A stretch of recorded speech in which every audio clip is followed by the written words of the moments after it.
धूमिल पांडुलिपि में आप सबका स्वागत है। भूली बिसरी कहानी में आज सुनिए आशा पूर्णा देवी जी का लघु उपन्यास लीला चिरंतन का प्रथम अध्याय। उपन्यास एक नारी का जो आत्मविश्वास से भरपूर अकेली रूढ़िवादी समाज से लड़ती है। सुनिए आज इसका प्रथम अध्याय। इसी तरह की कहानी और उपन्यास सुनने के लिए आप हमारे चैनल को लाइक, शेयर और सब्सक्राइब करना ना भूलिएगा। सुनिए एक कहानी रोज। आखिरकार इस घर की वे दीवारें ढह गईं और छत भर भराकर गिर गई। यह सब कुछ अनचाहा या अनजाना तो नहीं था, बल्कि एक एक पल इस बात का डर बना हुआ था। लेकिन इसके साथ कोई हाहाकार तो मचना ही था, ठीक वैसे ही जैसे फांसी की सजा पाए एक कैदी के लिए जज की जुबान से निकले फैसले के साथ ही कैदी के नाते रिश्तेदारों, परिचितों और अंतरंग मित्रों के सीने से कोई हुक सी उठती है। इस घर की हालत भी कुछ वैसी ही थी। काफी लंबे समय तक खिंचने वाले इस मामले के साथ साथ अचल पत्थरों जैसे दिन और रात को लगातार ठेलते जाना और इनके बीच तयशुदा और पहले से निश्चित जानकर भी आशा और निराशा की आंख मिचौली। ऐसा भी तो हो सकता है कि फांसी को आजीवन कारावास में बदल दिया जाए। इसे किसी तरह झेल लिया जाएगा। आखिर वह आदमी किसी तरह इस दुनिया में रहकर सांस तो ले पाएगा। लेकिन ऐसा नहीं हुआ। एक कठिन और कठोर वाणी उच्चारित हुई, एकदम साफ और खुले तौर पर इसकी घोषणा की गई। और जब यह सुन पड़ी तो ऐसा लगा कि सब कुछ बेबुनियाद है। लेकिन यह बेबुनियाद नहीं थी। पिछले कई दिनों से स्याह बादल जमा हो रहे थे और खामोश हवा ठहरी हुई थी। एक तरह की उमस सी चारों तरफ कुंडली मारे बैठी थी। इस ठहराव को चीरती फाड़ती वह अशुभ घड़ी आने ही वाली होगी। उसे कौन टाल सकता है भला? लेकिन तो भी पिताजी ने कहा, आखिरकार इतने दिनों बाद मेरी जबान से तूफानी लावा लंबी उमस के बहा ले जाने वाली हवा के साथ फूट निकला। पता नहीं क्यों कल तक मेरी आशा एक हद तक बंधी हुई थी। हो सकता है पिताजी ऐसी भयंकर और निर्मम घोषणा नहीं करेंगे। हो सकता है वर वधू के विदा हो जाने के बाद पिताजी कातर और करुण ढंग से घर वापस लौटेंगे और हमेशा की तरह हमारे पास बैठेंगे। लेकिन ऐसा नहीं हुआ। हालांकि पिछली रात इस घर में कैसी रोशनी जगमगा रही थी, कैसी धूमधाम थी, कितनी चहल पहल थी और आने जाने वाले लोगों का तांता लगा हुआ था। हाँ, पिछली रात ही तो बुआ का विवाह संपन्न हो गया और पिताजी ने इस आयोजन में कोई कोर कसर उठा न रखी थी। इस विवाह की तैयारियों में हम लोग कुछ दिनों तक जैसे यह भूल ही गए थे कि अर-अराकर गिरने वाली छत हमारे सिर पर झूल रही है। पिताजी ने बड़े बुझे हुए स्वर में कहा था, बचपन में ही माँ के गुजर जाने के बाद छोटी बहन एक तरह से अनाथ हो गई थी। उसकी शादी होने तक मुझे इस घर गृहस्थी में रहना ही था। ऐसा लगा कि इस अनाथ बहन के सिवा उनका किसी और से कुछ लेना देना नहीं था या और कोई दायित्व या कर्तव्य नहीं था। इसलिए विवाह होने के बाद जैसे ही बुआ अपने वर के साथ गठबंधन के बाद गाड़ी में बैठकर विदा हुई और अभी गाड़ी की धूल उड़ ही रही थी कि पिताजी ने घोषणा की, मैंने कहा था ना कि छुटकी की शादी तक मुझे रहना ही होगा। अब वह काम पूरा हुआ। अब मैं सबके सामने अपना संकल्प दोहरा रहा हूँ। अगली पूर्णमासी का शुभ दिन मेरे लिए संन्यास लेने का दिन है। मैं उस दिन अपने गुरु के आदेश के अनुसार संन्यास ग्रहण कर लूँगा। अगली पूर्णमासी को, यानी अगले सोमवार को, कुल मिलाकर सिर्फ 3 दिनों के बाद जमी जमाई घर गृहस्थी छोड़कर गुरुधाम में वास करने चले जाएंगे। इसके लिए पिताजी अपनी नौकरी भी छोड़ देंगे। अब वे गेरुआ वस्त्र धारण करेंगे। यह अनोखी लेकिन निश्चित घोषणा काफी दिनों से इस परिवार में ऊंचे स्वर से बोले बिना सुनाई पड़ रही थी। लेकिन इसके बावजूद घर गृहस्थी का सारा कामधाम घड़ी में घूमते रहने वाली सुइयों की तरह चलता रहा। पिताजी सुबह उठकर चाय पीते, दाढ़ी बनाते, नहाते धोते, अफसरी पोशाक और रौब दाब के साथ कुर्सी पर बैठते, खाने की मेज पर खाना खाते और समय होने पर दफ्तर चले जाते। वहां से तय समय पर घर वापस आते और अपनी चार्य के अनुसार सारे काम निपटाते। हाँ, इस बीच उनकी बातें कम ही सुनाई पड़ती थी। वे कम बोलने लगे थे। ऐसा उनके गुरु के निर्देश अनुसार ही किया गया था। बेकार की बातें करना अपनी शक्ति बर्बाद करने जैसा ही है। बातें सिर्फ ऐसी ही की जानी चाहिए जिनमें कोई बात हो, कथन हो। इस काम में माँ उनकी सहायता करने लगी थी। माँ अब उन्हें बुला बुलाकर या पुकार कर बातें नहीं किया करती थी। एकदम जरूरी या काम की बातें बुआ ही किया करती थी, और कभी कभी बुआ ही साहस जुटाकर कहा करती, भैया तुम इस कदर बदल जाओगे, ऐसा तो मैंने कभी सोचा नहीं था। पिताजी उसकी बातें सुनकर हौले से मुस्कुराते और शायद यही कहा करते, जीवन एक नदी के समान है, किसे पता है कि इसमें कब ज्वार आएगा और या किस तरफ मुड़ जाएगी। हालांकि पिताजी के खान पान के लिए किसी तरह की लंबी चौड़ी तैयारी करने की जरूरत नहीं पड़ती थी। पिताजी के गुरुधाम वाले अभिज्ञा चक्र या ऐसी ही किसी दीक्षा के मामले में बड़े उदार हैं। वहां के चक्राधिपति का कहना है, अरे यह जीवन सौंदर्य और आनंद का अनुभव और उपभोग करने के लिए मिला है।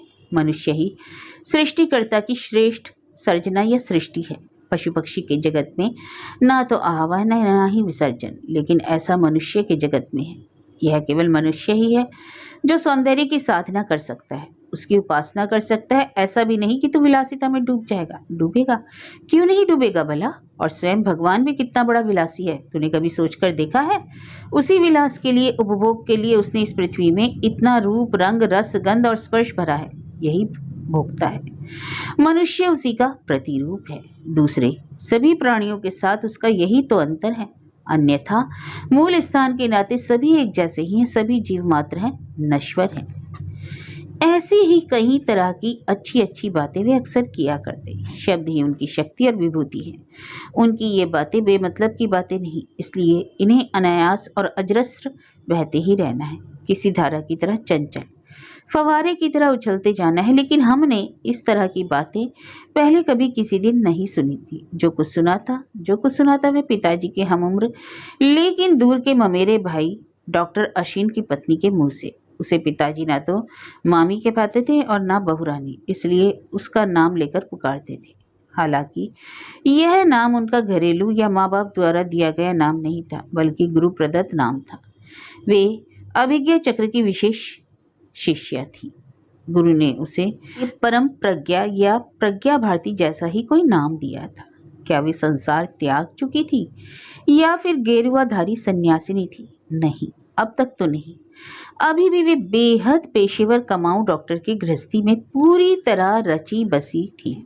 लेकिन पति वाले बैंक में संयुक्त खाते में जब भी जी में आया, चेक काटकर अपनी जरूरत पूरी कर लेती हैं। अभिज्ञा चक्र की चंदे वाली रसीद में उनके नाम का चंदा लगभग सबसे पहले ही जमा हो जाता है। अश्विन डॉक्टर के पास 2 गाड़ियां हैं।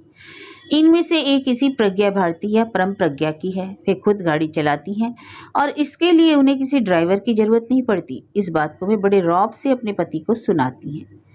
ये सारी बातें मैंने अपनी बुआ जी से सुनी हैं। बुआ जी अक्सर अपने ममेरे भैया और भाभी के घर जाती थी। वे तो बुआ के भैया ही ठहरे और बुआ उसे भाभी कहकर ही बुलाती हैं। वे कहती हैं, तुम अपना चक्र और चक्रांत अपने पास ही रखो, मैं तो भाई जो ठीक लगेगा वही कहूँ।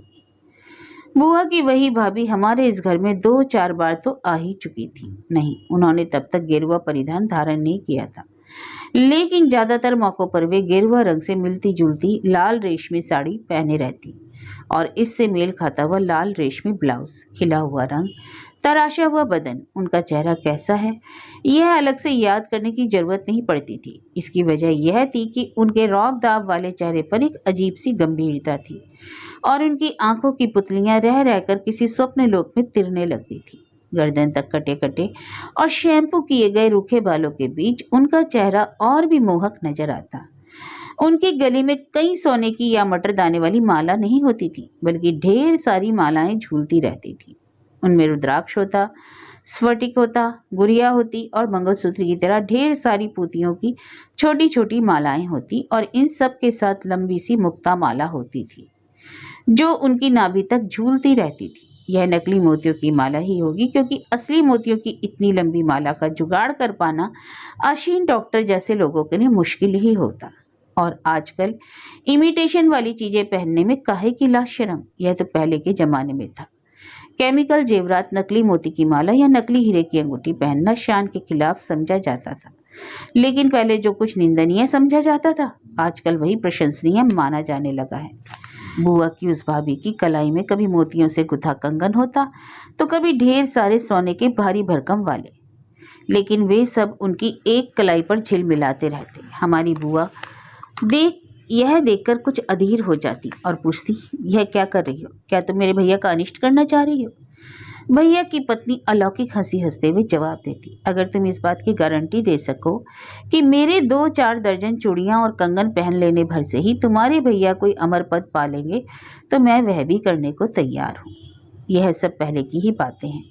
इसके बाद इस तरह के सवाल नहीं रहेंगे। भाभी भी आगामी पूर्णमासी को घर गृहस्थी त्याग कर संन्यास ग्रहण करेंगी। पूर्णमासी वाले दिन शायद पापा का नाश करने वाले दिन होते हैं ये।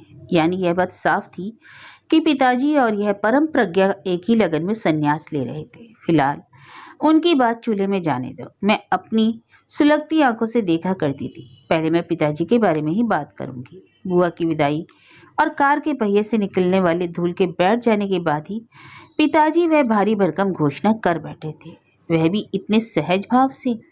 तब घर के सारे लोग एक जगह इकट्ठा थे, बल्कि ब्याह के कामों को निपटाने के लिए घर के लोगों के सिवा बाहरी लोग भी उपस्थित थे। और रहेंगे कैसे नहीं, वर वधू के विदा होने तक तो उन्हें रहना ही था।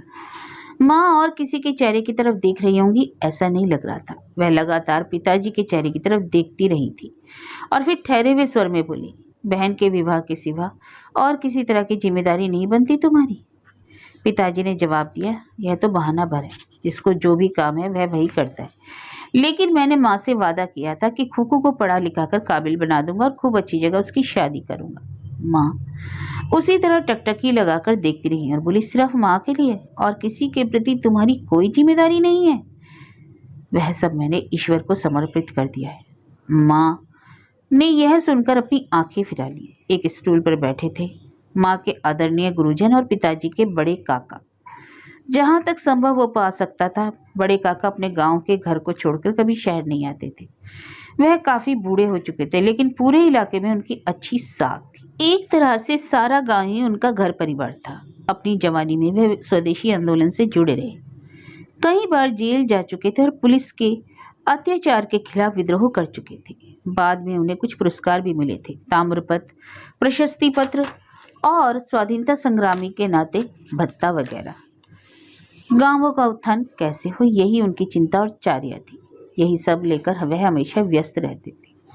इस विवाह में उन्हें काफी मिन्नत मनोबल के बाद लाया जा सका था। पिताजी का कहना था कि कन्या का दान घर के ज्येष्ठ के द्वारा ही संपन्न किया जाना चाहिए, घर या घराने के सबसे बड़े सदस्य द्वारा। इसके सिवा जिसके पिता नहीं है उसका दान तो घर के जेठ ही करेंगे। अपने पुरखों का काम और नंदी मुख जैसा विधान तो उनके द्वारा ही किया जाना चाहिए।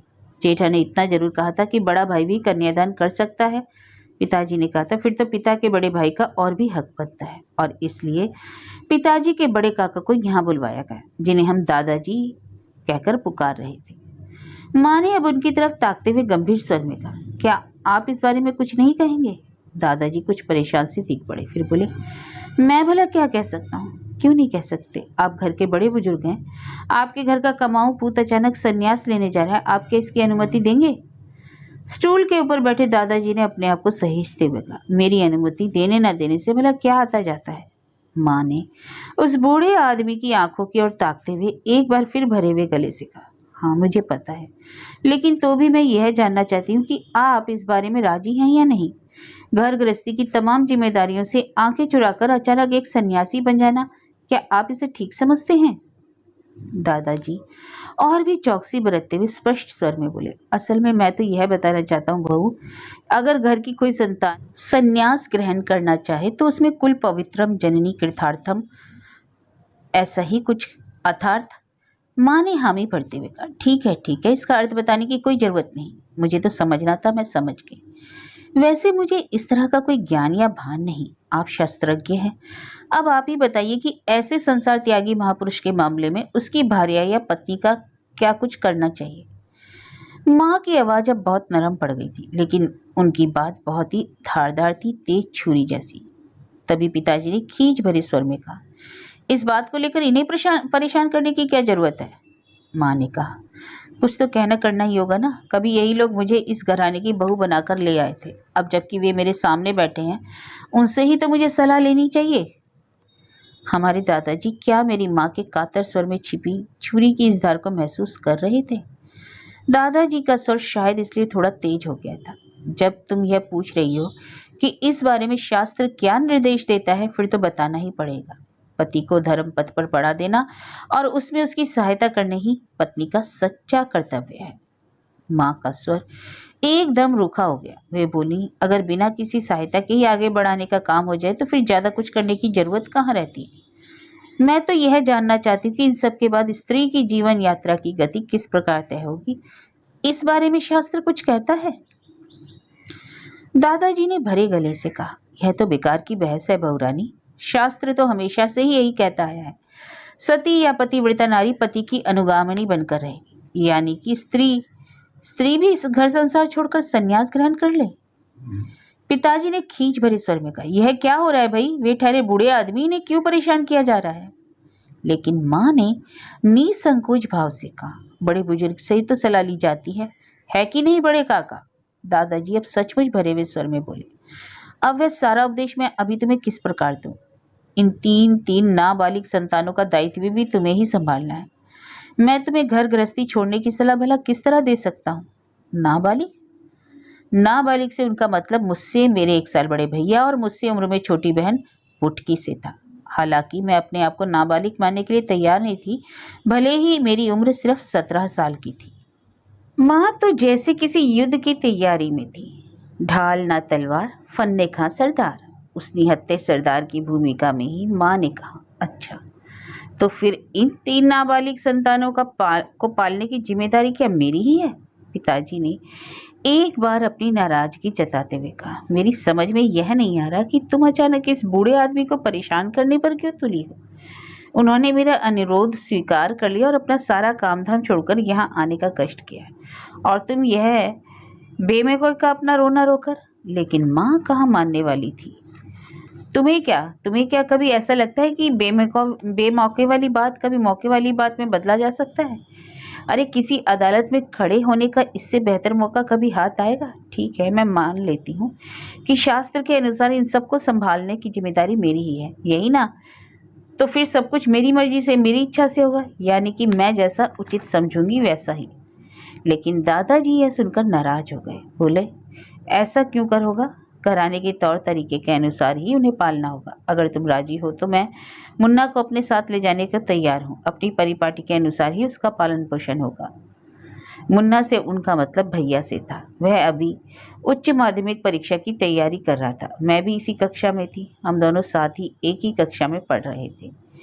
मेरी माँ के होठों पर मुस्कान की रेखा उभरी, ठीक एक धारदार कटार की तरह। कम से कम मुझे तो ऐसा ही जान पड़ा। उसी धारदार जुबान से मैं वह छूटते ही बोली, अच्छा मुन्ना को, लेकिन मेरी तो 2 बेटियां भी तो हैं। दादाजी थोड़े नरम पड़े, फिर बोले, उनके बारे में मैं क्या कह सकता हूँ? यानी उनके बारे में आप कुछ नहीं कहेंगे? वाह, यानी कि शास्त्र के अनुसार अगर किसी घराने की लड़की अपनी परंपरा के अनुसार ना भी चले तो कोई बात नहीं। दादाजी ने नाराजगी भरे स्वर में टोका, तुम तो बात का बतंगड़ बना रही हो बहू। मेरे संसार में लड़कियों को की कोई जगह नहीं, इसलिए लड़कियों को साथ ले जाने का आग्रह मैं प्रकट भी नहीं कर सकता। लेकिन अगर तुम कलकत्ता से अपनी घर गृहस्थी समेट कर मेरे यहाँ चली आओ तो मेरे संसार में खाने पीने की वैसी कोई परेशानी नहीं होगी। कलकत्ता से अपनी घर गृहस्थी समेट कर? माँ ने हैरानी से कहा, यह भी कोई आसान काम है भला? मैं जब इस जिम्मेदारी को छोड़ नहीं सकती तो इस बंधन को तोड़ कैसे दूं? आप लोगों के वंशधर की तरह एक ही झटके में इस बंधन को तोड़ देना चाहिए? मुझे यह भी तो सोचना पड़ेगा। लेकिन मुन्ना के मामले में मेरे चाहने या ना चाहने का कोई सवाल नहीं। अगर वह राजी है तो क्यों रे, तू तैयार है? दिमाग फिर गया क्या? यह कहकर भैया उठकर वहां से चला गया।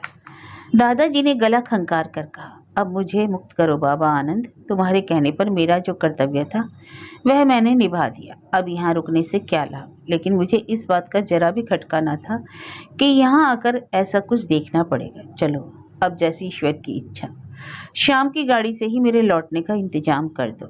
ठीक इसी समय सबको हैरानी में डालते हुए माँ ने अचानक कहा, लेकिन इस तरह चले जाने पर मैं तो यही समझूंगी कि ताऊ जी मुझसे नाराज होकर चले गए। इसमें भला नाराज होने की क्या बात है? ऐसी कोई बात नहीं बहू। और यह कहकर दादाजी उठ खड़े हुए। माँ ने कहा, घर की बहू इस तरह आगे बढ़कर बहस करे तो बड़े बुजुर्ग का नाराज होना स्वाभाविक है। और मैं तो वैसे ही शुरू से ही बहस करने वाली रही हूँ। सोचा तो पहले भी था, लेकिन शादी ब्याह के बखेड़े में यह सब करने का मौका नहीं मिला। कल मैं अपने हाथों से खाना बनाकर आपको खिलाऊंगी। हो सकता है माँ ने सचमुच पहले से ही कुछ सोच कर रखा हो, लेकिन शादी में घर में की जाने वाली तैयारियों के बीच माँ भी हम लोगों की तरह यह सब कुछ करना भूल गई थी। उसे क्या पता था कि घर की सारी चूल्हे हिल जाएंगी और रही सही छत सिर पर आ गिरेगी। किसे पता था कि पिताजी ने अंदर ही अंदर अपनी बिसात बिछा रखी थी और यह सोच लिया था कि यही सबसे सुनहरा मौका हुआ। बुआ के चले जाने के साथ ही उनकी यह घोषणा कि घर गृहस्थी से की जिम्मेदारी अब वे नहीं लेंगे और अनायास तथा अकस्मात वे अपने इस घर संसार को छोड़कर गुरु आश्रम चले जाएंगे। दादाजी ने तभी पिताजी की तरफ देखते हुए तनिक उत्तेजित भाव से पूछा, तुमने कहा था तुम गेरुआ वस्त्र धारण करोगे, तो फिर तुम्हारी नौकरी का क्या होगा आनंद? उनका यह सवाल कुछ अजीब सा जान पड़ा, बल्कि बेवकूफ़ों जैसा, लेकिन इसका जवाब मुझे तो यही लगा कि मैंने अपनी 17 साल की उम्र में ऐसा बेहुदा, ऐसा कड़वा और घटिया जवाब कभी नहीं सुना था। एक असहाय और जलन भरी कटुता से उनके चेहरे की मांसपेशियां जिस तरह खिंच गई थीं, उससे उनका जवाब और भी बेहुदा सुनाई पड़ा।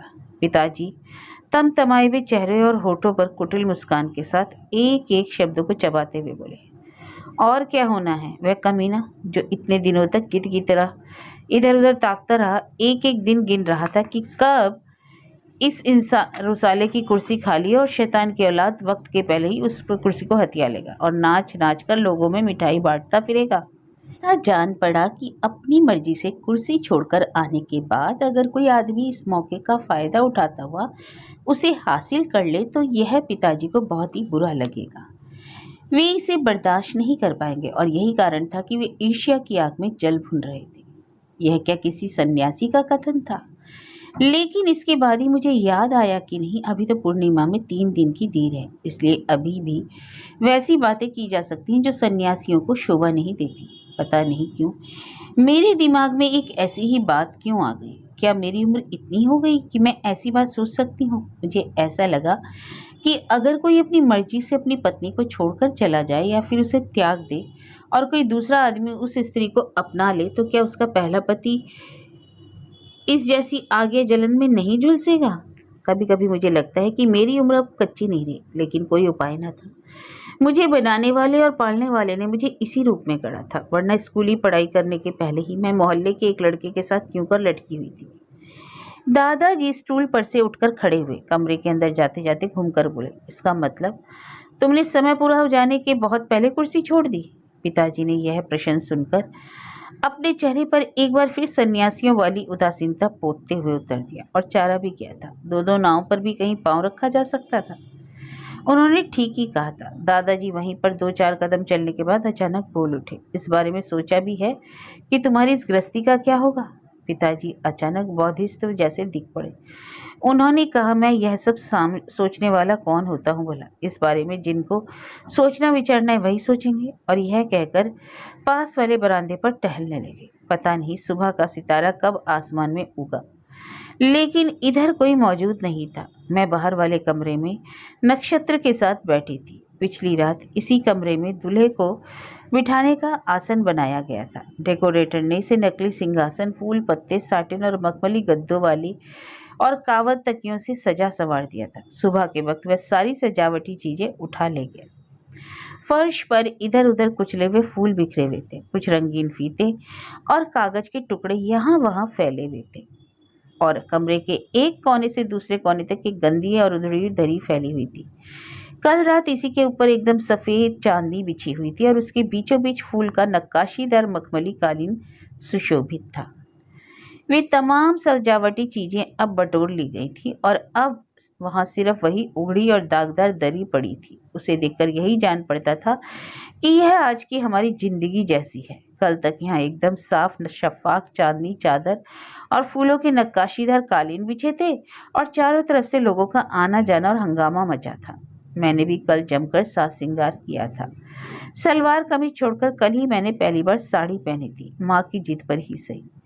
यह माँ की ही साड़ी थी, हल्के नीले रंग वाली बनारसी क्रेप साड़ी। उस पर यहाँ से यहाँ तक जरी वाले फूल कड़े हुए थे। उसकी झिलमिलाहट के बीच महीन मोतियों की माला और अपना रूप आईने में देखकर मैं अपने आप पर सचमुच मुग्ध हो उठी थी। मुझे देखकर नक्षत्र ने एक बारगी चूक कर कहा था, अरे हाय माँ, यह क्या गजब है, तू तो एकदम महारानी जैसी बन ठन कर बैठी है। चाहे कुछ भी हो जाए, वह मेरा नाम ममिता लेकर कभी नहीं पुकारने वाला। ओ माऊ। हालांकि घर के सभी लोग मुझे मेरा पूरा नाम लेकर ही बुलाते हैं। माँ तो कहती है कि अगर पूरा नाम लेकर पुकारा ही ना जाए तो फिर चुन चुनकर इतना अच्छा नाम रखने का फायदा ही क्या। लेकिन वह शैतान कहाँ मानने वाला। उसे भला क्या पड़ी है कि वह इतना बड़ा नाम लेकर पुकारे। वह कहता, अगर तू मीता कहने दे तो मैं जरूर कहूंगा, मीता मीता मीता। खबरदार, मैंने उसे झिड़क दिया। तो फिर वही एकाक्षरी नाम, माओ। और मैं भी उसे कहाँ बख्शने वाली थी। घर परिवार वाले जो भी कहे, उसे कभी भी अकेला देखती तो उसे चिढ़ाती, नखियार मक्खी मार। हालांकि यह उपाधि मेरी खोज नहीं थी, यह भी उसके घर से ही उसे मिली थी। आखिर हम लोग एक ही मोहल्ले के रहने वाले थे। उसकी दादी जरा सी बिगड़ी नहीं कि उसे गालियां देने लगती, अरे ओ नक्खीलाल, ठन्नी गोपाल। और आए दिन उनकी नाराजगी की वजह भी यही नक्की था। वह दादी के धुले कपड़े छू देता, उनकी बनाई हुई बड़ी के ऊपर कीचड़ कादो लगी गेंद फेंक देता और उनके अचार के मर्तबान में हाथ डाल देता। नक्की सचमुच बेहद शरारती था। कल मेरा जी भी भरपूर खिला हुआ था। कल की रात तो माँ भी काफी सस संवर कर घूम फिर रही थी, लोगों से हंस हंस कर बोल बतिया रही थी, उन्हें खिला पिला रही थी। उसके चेहरे को देखकर भला कोई सोच भी सकता था कि उसके सीने में कैसा तूफान मचल रहा है। और सच तो यह था कि बुआ की शादी के मौके पर माँ और पिताजी को स्वाभाविक तौर पर बातें करते हुए देखकर मेरे मन के अंदर कुंडली मारकर बैठा आतंक जैसे हिरन हो गया था। तभी तो मैंने अपने रेशमी रुमाल से नक्की की पीठ पर झपट्टा मारते हुए कहा था, और हमारा यह नक्कीलाल ठन्नी गोपाल आज सज धज कर शहजादा नजर आ रहा है। अरे परे हट, लड़के भला क्या सजेंगे, हमारे सजने संवरने के लिए भला क्या रखा है। ले देकर वही शर्ट पैंट या फिर कुर्ता पजामा बस। मैंने हंसते हुए छेड़ा था, तो फिर और क्या चाहिए। राज बहादुरों की तरह गले में झूलती मोतियों की माला, कानों में कुंडल और कलाइयों में कंकड़। हाय रे। भीड़ में से एक बात की सुविधा होती है, लड़के लड़की आसपास बैठे आपस में हंसी ठिठोली करते रहे, लोगों की नजर उन पर नहीं पड़ती। हम सब आइसक्रीम खाने का बहाना बनाकर खड़े थे और यूं ही उल्टी सीधी बात कर रहे थे। सचमुच पहले तो ऐसा नहीं था। हम तो एक ही मोहल्ले के थे। हम दोनों ने एक दूसरे या फिर कईयों से हंसी ठिठोली की। अचानक एक अजीब तरह की परेशानी सामने आ खड़ी हो गई। अगर मैं उसके साथ अकेले में बातें कर रही हूँ तो मुझे हमेशा यही जान पड़ता कि हमें कोई घूर रहा है या कोई कुछ सोच रहा है। आइसक्रीम खाते खाते अचानक नक्षत्र बोल उठा, तेरी बुआ की शादी से पता नहीं मुझे डर क्यों लग रहा है। डर? और तुझे क्यों? अरे तेरी बुआ तो इसी घर की लड़की है, और तू भी। अगर कल तेरी भी चटमंगनी पट बिया हो जाए तो मारूंगी तुझे। मैं क्या उसकी उम्र की हूँ? भले ही ना हो, 8-10 साल के बाद तो वैसी ही हो जाएगी, लेकिन मैं क्या तब तक। मैं तो तेरी ही हम उम्र हो सकता है तब भी। उसकी बात सुनकर मेरी देह में अचानक बिजली सी दौड़ गई, लेकिन उस झटके को संभालते हुए मैंने बड़े ही भोलेपन के साथ जवाब दिया, मेरी शादी के साथ भला तेरी उम्र का क्या लेना देना, जरा मैं भी तो सुनूं। रहने भी दे, कोई जरूरत नहीं सुनने की। तेरी सूरत देखकर तो मुझे डर लगने लगा है कि कोई खाते पीते घर गृहस्थी वाले तुझे पसंद कर ले और बोल दे, इसे तो मैं अपने बेटे की बहू बनाऊंगी। मैंने उसे चिढ़ाते हुए कहा, और मैं इसी तरह नाचते नाचते उसके बेटे की बहू बनकर घर बसाने चली जाऊंगी यहाँ से, यही ना? कह नहीं सकता, लड़कियों का मामला ही कुछ ऐसा है। बेकार की डींगे मारने मत आया कर। जाकर फर्स्ट बैच में जाकर खींच ले, बाद में अच्छी अच्छी चीजें कहीं कम ना पड़ जाए। अरे ऐसा कुछ नहीं है, मैंने तो पहले से तय कर लिया कि तेरे साथ नहीं खाने बैठूंगा। उससे भला कौन सा स्वर्ग मिल जाएगा, तू नहीं समझेगी। जिनका दिमाग खराब है उनकी बात दूसरे नहीं समझते। मेरे साथ बैठने से तुझे क्या परेशानी है? यह देखकर कि तू कितने दर्जन फिश फ्राई भकोस चुका है मैं चिल्ला उठूंगी। अरे अब ज्यादा मत भकोस, मरमरा जाएगा। उसने कहा, मैं जी हुए मरूं, तेरा क्या। वैसे तो कोई खास बात नहीं, लेकिन भरपेट फिश फ्राई ठूस कर मरने पर लोग तेरी हंसी उड़ाएंगे। लेकिन वह बेवकूफ कोई ना कोई जुगत बढ़ाकर मेरे पास ही खाने के लिए बैठ गया। जब मेरे साथ सारे यार दोस्त खाने बैठ गए तब नक्षत्र ने कहा, चल किसी तरह खाना तो मिला। उस घड़ी तो मैं आइसक्रीम खाकर ही चला न जाए, यही सोचकर तो बात बढ़ाई थी। लेकिन अब देख रही हूँ कि इसके बाद भी वह मौसा जी के साथ उसी मोहल्ले में पड़ा है। जो भी हो, यह सब बात तो कल की बात थी। वह विवाहित जोड़ी अभी अपने सुहाग कक्ष में है। उस जोड़ी को घेर कर हंसी और टिटोले का ज्वार सा बह रहा है। मकान के चारों तरफ छोटे छोटे बल्ब जल रहे हैं और इनसे हमारा मकान झिलमिला रहा है।